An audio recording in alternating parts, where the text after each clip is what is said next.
Jangan lupa like, comment, and subscribe channel YouTube TVRI Bengkulu dan nyalakan lonceng notifikasinya.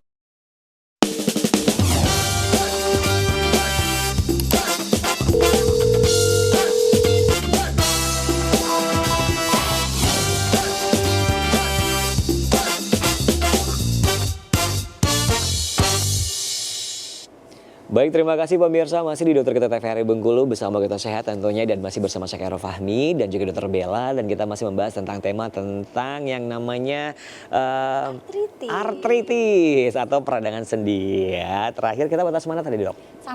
Udah sampai OA, tapi udah mau untuk tata laksananya. Oh, penata laksanaannya. Oke, boleh sedikit tentang penata laksanaan tentang OA. Ya. Jadi untuk osteoartritis sendiri ya, program tata laksananya sendiri itu adalah modifikasi gaya hidup tadi, terus juga menurunkan berat badan pada pasien-pasien yang memang obesitas, itu harus lebih dari 5%. Terus ada program latihan untuk aerobiknya, bisa juga untuk olahraga. Jadi kalau misalnya, ini saya udah sakit sendi, boleh nggak olahraga gitu? Boleh ya, tapi olahraganya memang yang yoga atau bersepeda statis gitu, atau berenang untuk aerobiknya gitu ya. Jangan yang malah ngangkat-ngangkat. Iya, nanti malah memperburuk keadaan. Iya, memperburuk nanti si lututnya. Terus juga kalau ini terapi fisik untuk perbaikan sendinya sendiri, dan bisa juga fisioterapi, itu juga termasuk non farmakologinya. Nah, untuk bahasan yang terakhir itu adalah rheumatoid arthritis ya. Ini juga termasuk bagian dari artritis, tapi kalau ini itu penyebabnya adalah autoimun gitu ya. Jadi memang nggak semua orang bisa terkena ini kalau misalnya dia punya, lebih banyak pada orang yang memang punya riwayat autoimun. Oke. Gitu ya. Dan untuk rheumatoid sendiri itu melibatkan berbagai organ ya, bisa sampai ke celah-celah sendi, ke mata, itu nanti juga bisa.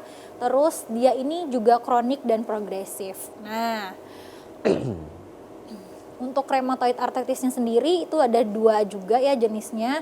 Yang diawali dari intraartikular, artinya dia mulainya dari sendi-sendi yang kecil dulu, atau nanti dia bisa juga ke ekstraartikular gitu, selain dari sendi itu.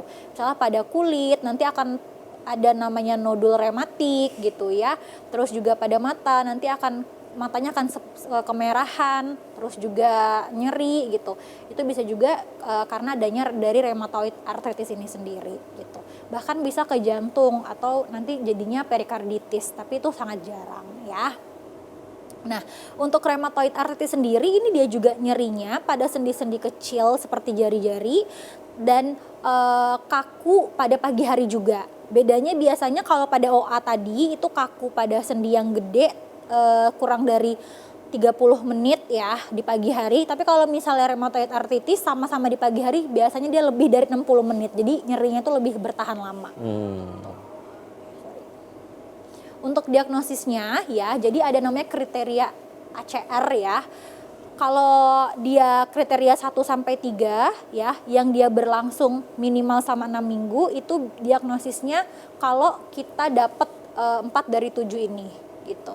Yang pertama adalah kaku di pagi hari lebih dari 1 jam, terus bengkak pada 3 sendi ya, terus juga ada bengkak di sendi pergelangan tangan, terus juga di jari, terus juga ada bengkak yang bersifat simetris, jadi kedua-duanya itu bengkak. Kalau tadi yang sebelumnya itu salah satu aja. Ada juga ditemukan nodul rematik, dan dicek pemeriksaan darah itu terdapat adanya faktor rheumatoidnya positif ya. Dan juga adanya gambaran radiologi yang khas, itu ada osteoporosis pada juxta artikularnya begitu.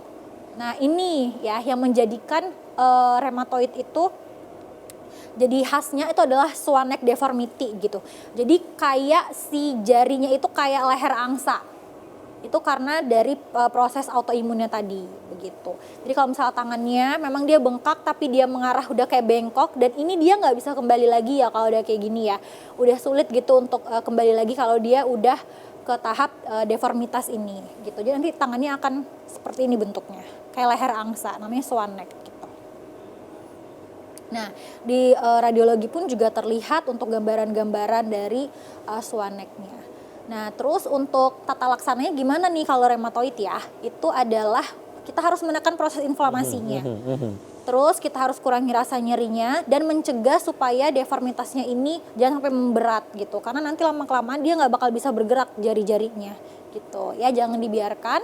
Dan untuk penggunaan obat-obat rheumatoid arthritis karena ini dia bersifat autoimun juga, ada obat-obatan khusus. Jadi untuk pengobatannya ini memang benar harus ke spesialis rheumatoid ada ya.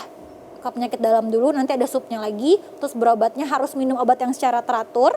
Terus juga kalau dia nyeri nanti ada obat anti nyerinya dan anti inflamasinya sendiri gitu. Dan ada fisioterapi untuk supaya dia nggak makin lama makin bengkok gitu sendi-sendinya. Ini sama, yang penting adalah harus latihan dan ada program rehabilitasi untuk pasien-pasien yang rheumatoid. Begitu. Oke, itu dia untuk pembahasan tentang yang namanya artritis ya, ataupun juga radang sendi. Nah, yang jelas pokoknya kita harus mengurangi yang namanya hal-hal yang bisa menyebabkan artritis ini muncul ya dokter ya, seperti Betul. makanan dan lain sebagainya. Karena makanan-makanan ini penting kita jaga dan juga gaya hidup yang jangan terlalu mengkonsumsi alkohol tadi ya kan. Terus makanan-makanan juga yang mengandung purin juga harus kita hindari agar nantinya tidak ada penumpukan di sendi tersebut. Oke, boleh kesimpulan kita hari ini tentang artritis, Dokter Bella, silakan. Iya, jadi artritis ini suka dianggap sepele ya, karena hanya nyeri biasanya. Nyeri terus hilang timbul, tapi ini semuanya ada penyebabnya gitu. Intinya dari penyakit artritis ini sendiri adalah hindarin dari faktor resikonya tadi, termasuk modifikasi gaya hidup, terus juga harus berolahraga yang teratur, hindari makanan yang tinggi purin. Dan kalau misalnya memang udah pernah sekali, itu harus terus kontrol ya, terutama pada penyakit-penyakit rheumatoid yang memang diakibatkan karena autoimun, itu harus terkontrol seperti itu. Oke, itu dia. Terima kasih Dokter Bella tentunya, dan sekali lagi untuk kita yang masih muda jangan sepele, karena masih muda pun bisa terkena yang namanya artritis ya dokter ya, karena bukan hanya faktor U saja. Yang jelas pokoknya tetap jaga kesehatan, semoga kita sehat terus dan juga panjang umur dan kenali penyakit-penyakit yang ada di tubuh kita masing-masing ya kan. Saya Karim pamit, terima kasih. Wassalamualaikum warahmatullahi wabarakatuh dan sampai jumpa kembali.